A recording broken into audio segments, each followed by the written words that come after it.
दुल्हन ने शादी के बाद किया इनकार। शादी के बाद विदाई का समय था। प्रिया अपनी माँ से मिलने के बाद अपने पिता से लिपट कर रो रही थी और वहाँ मौजूद सभी लोगों की भी आंखों में आंसू थे। उस समय प्रिया ने घूंघट निकाला हुआ था और अब उसका विदा होकर ससुराल जाने का समय हो गया था। तो जैसे ही प्रिया रोती हुई कार में बैठने लगी, तभी उसकी छोटी बहन रोती हुई उससे दोबारा लिपट कर रोने लगी। तभी गाड़ी के पास खड़े प्रिया के पति रोहन से उसका दोस्त उमेश कहता है, अरे यार रोहन, यहाँ से घर पहुँचते ही हम सबसे पहले होटल ताज पहुँच कर एक बढ़िया सा खाना खाएंगे, क्योंकि तेरे यहाँ ससुराल में तो एकदम घटिया खाना था। ऐसा खाना तो हमारे यहाँ कुत्तों को भी नहीं खिलाते। तभी साथ ही खड़े रोहन के छोटे भाई ने भी कहा, हाँ यार, यहाँ का खाना तो एकदम बकवास था और रसमलाई में तो रस ही नहीं था। ये कहते हुए वो तीनों और जोर से हंसने लगे। तभी प्रिया के पति रोहन ने अपने ससुराल वालों को मजाक उड़ाते हुए कहा कि हाँ यार, मैंने भी मजबूरी में ही खाना खाया है, यहाँ खा लिया, वरना मैं तो ऐसे खाने को हाथ भी नहीं लगाता। और अब पक्का हम तीनों घर पहुँचते ही पहले खाना खाएंगे। अपने पति के मुंह से ऐसी बातें सुनकर प्रिया कार में बैठती बैठती रुक गई और उसने गुस्से में सबके सामने अपना घूंघट हटाते हुए कार के दरवाजे को जोर से बंद किया और आंखों में आंसू लिए अपने पिताजी के पास चली गई और उनका हाथ पकड़कर उनसे कहने लगी कि पिताजी, मैं ससुराल नहीं जाऊंगी, मुझे ये रिश्ता बिल्कुल। बात प्रिया ने इतनी जोर से कहा कि सब लोग उसकी बात सुनकर हक्के बक्के रह गए। सब लोग प्रिया के नजदीक आ गए और प्रिया के ससुराल वालों पर तो जैसे पहाड़ ही टूट पड़ा हो। क्या वजह थी कि किसी को भी समझ नहीं आ रहा था। तभी प्रिया के ससुराल श्याम जी ने आगे बढ़कर प्रिया से पूछा कि प्रिया बेटी, क्या हो गया? तुम अचानक ही शादी होने के बाद अपनी विदाई होने के लिए शादी को नामंजूर क्यों कर रही हो? तभी प्रिया कुछ देर चुप रहने के बाद अपनी आंखों में आंसू लिए अपने ससुर से बोली कि बाबूजी, आपको पता है मेरे माता पिता ने अपने सभी सपनों को मारकर हम सभी बहनों को इतना पढ़ाया लिखाया और काबिल बनाया, और आप जानते हैं कि एक बाप के लिए उसकी बेटी क्या मायने रखती है। वैसे आप और आपका बेटा कभी नहीं जान सकते, क्योंकि बाबूजी, आपके घर में तो कोई बेटी ही नहीं है। और आप जानते हैं मेरी शादी में आने वाले बारातियों के लिए खाने पीने की एक भी कमी नहीं रह जाए। इसलिए मेरे पिताजी पिछले 3 महीने से रात को 2-3 बजे तक जाकर मेरी माँ के साथ ये योजना बनाते थे कि रसोइया कौन होगा, खाने में बारातियों के लिए किस किस तरह का खाना बनवाना है और बारातियों को कहाँ बिठाना है, ताकि कहीं किसी को बुरा ना लग जाए। और शायद आप नहीं जानते कि मेरी माँ ने पिछले 1 साल से एक भी साड़ी नहीं खरीदी है, क्योंकि मेरी शादी में पैसों की कोई कमी ना हो जाए। और आज भी मेरी शादी में भी मेरी माँ ने बड़ी बहन की साड़ी पहन कर खड़ी है।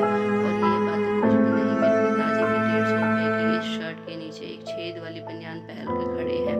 और ये सब सिर्फ इसलिए ताकि मेरी शादी में कोई कमी ना रह जाए। लेकिन इतनी मेहनत करने के बावजूद भी आज इस शादी में आपके बेटे को रोटियां ठंडी लगी, उसके दोस्त को पनीर बकवास लगा और मेरे देवर जी को रसमलाई में तो रस ही नहीं मिला। और तो और मेरे पति रोहन जी तो ये कह रहे थे कि वो तो ऐसे खाने को हाथ भी नहीं लगाते, बस उन्होंने तो मजबूरी में ही खाना खा लिया। अगर सब कुछ इन्होंने मजबूरी में ही खाया तो इसकी क्या गारंटी है कि मुझसे शादी भी ये अपनी खुशी से कर रहे हैं।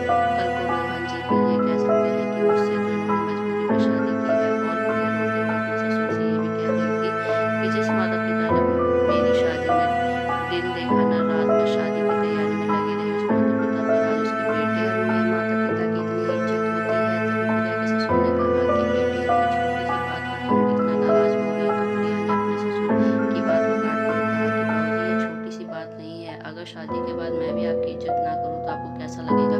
ये सुनते ही प्रिया के ससुर ने शर्म के मारे आंखें नीचे कर ली।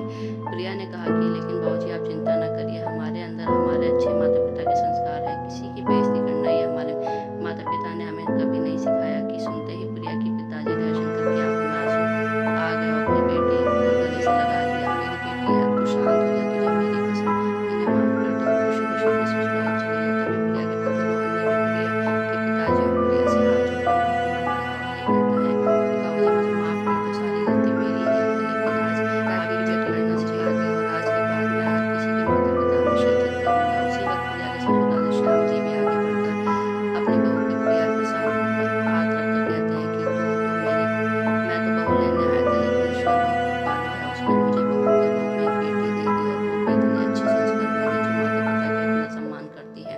और अब बेटी, मेरे कहने से इन नालायकों को माफ कर दे, मैं तेरे आगे हाथ जोड़ता हूँ।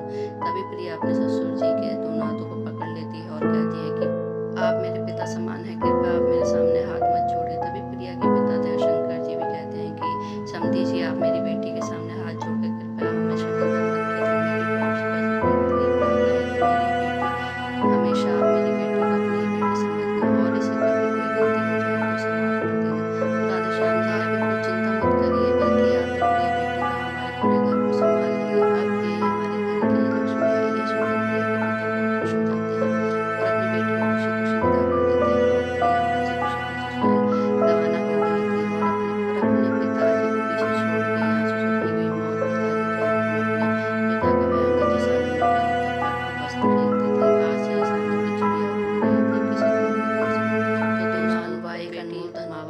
दोस्तों अपनी छाती पर पत्थर रखकर वो अपनी प्यारी बेटी को, अपने जिगर के टुकड़े को, उसकी शादी करके उसे विदा कर देती है। इसलिए दोस्तों एक बाप अपनी बेटी की शादी करके वैसे ही उससे दूर हो जाता है और हमें उसका अपमान करके उन्हें और दुखी नहीं करना चाहिए। दोस्तों आपको ये कहानी कैसी लगी हमें ज़रूर बताना और ज़्यादा से ज़्यादा